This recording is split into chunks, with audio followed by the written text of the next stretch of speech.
Hi hello welcome to current TV news. Pithapuram Pawan Kalyan గారు ఈ రెండింటిని కూడా వేరు చేసి చూడలేము, ఇక ముందు కూడా చూడబోము అనేటువంటి పరిస్థితి కనిపిస్తూ ఉంది. నిజంగా పిఠాపురం అదృష్టం చేసుకుంది అని చెప్పడంలో ఎటువంటి సందేహం లేదు. నేను పదే పదే అది ఎందుకు చెప్తున్నానంటే, పవన్ కళ్యాణ్ గారు చేస్తున్నటువంటి కార్యక్రమాలు రాష్ట్ర వ్యాప్తంగా ఎంత అద్భుతమైనటువంటి ఫలితాలను ఇస్తున్నాయో, దేశవ్యాప్తంగా ఎన్ని రికార్డులు సృష్టిస్తుందో మనందరికీ తెలుసు. బట్ పిఠాపురాన్ని కూడా పవన్ కళ్యాణ్ గారు తీసుకున్నంత ఓన్గా నాకు తెలిసి భారతదేశ చరిత్రలో ఏ ఒక్క నాయకుడు కూడా తీసుకోలే. అలాంటి గొప్ప కార్యక్రమాలు పిఠాపురంలో పవన్ కళ్యాణ్ గారు చేస్తూనే ఉన్నారు, చేస్తూనే ఉంటారు. ఇంకా దానికి ఎండింగ్ అనేది ఉండదు అనేటువంటిది కనిపిస్తూనే ఉంది. ఇప్పుడు మీరు అక్కడ పిఠాపురానికి సంబంధించి రీసెంట్గా 10th క్లాస్ ఎగ్జామ్స్ రాసినటువంటి, గవర్నమెంట్ స్కూల్లో చదువుతూ 10th క్లాస్ ఎగ్జామ్స్ రాసి మంచి మార్కులు సాధించినటువంటి విద్యార్థులందరికీ కూడా పవన్ కళ్యాణ్ గారు ఒక గొప్ప కానుక ఇచ్చారు. అది కూడా ఏంటో తెలుసా? ఒకసారి మీకు అది కూడా చూపిస్తాను. ఇదంతా కూడా ఆ పిల్లర్లు మీరు చూసుకోవచ్చు.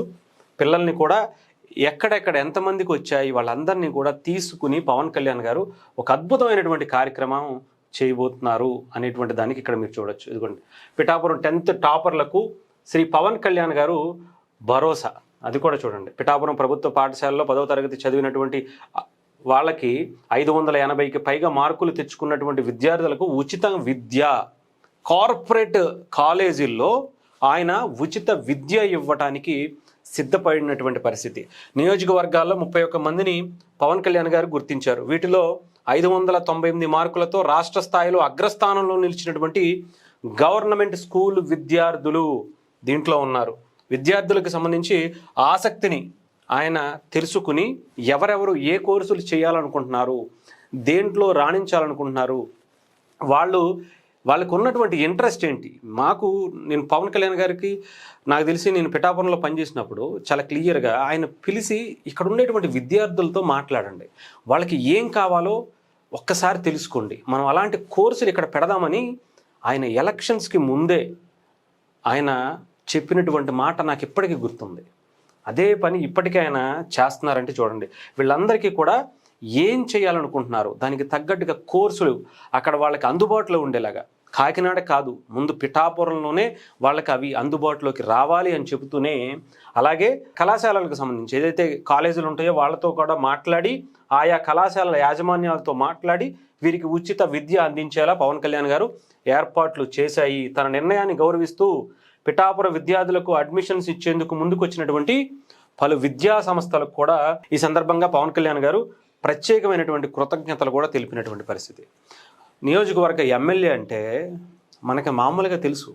ఎంతోమంది ఒక్కసారైనా పలానా కాలేజీలో అడ్మిషన్ చెప్పండి సార్, కొంచెం ఫీజు కన్సెషన్ ఇప్పించమని సార్ అంటేనే కూడా ఎవరు మాట్లాడరు.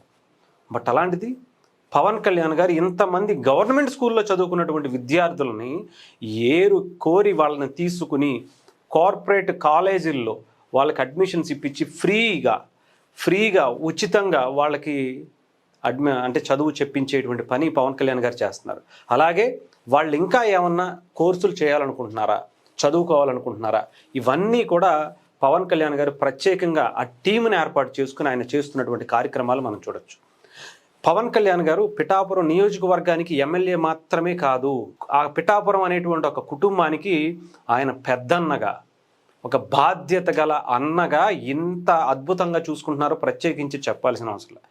నేను చాలా సందర్భాల్లో చెప్పా, ఆయన పిఠాపురాన్ని కంప్లీట్గా ఓన్ చేసుకున్నారు, దత్తత తీసుకున్నారు. ఆయన కుటుంబం ఎలాగో పిఠాపురంలో ఉన్నటువంటి ప్రతి కుటుంబం కూడా ఆయనకి సొంత కుటుంబంలా, వాళ్ళకి బాగోగులన్నీ కూడా, వాళ్ళ కష్టాలు ఇష్టాలు అన్నీ కూడా పవన్ కళ్యాణ్ గారు తెలుసుకుని వాళ్ళ గుండెల్లో చిరస్థాయిగా ఉండిపోయేలా పవన్ కళ్యాణ్ గారి కార్యక్రమాలు చేసుకుంటూ వెళ్తున్నారు.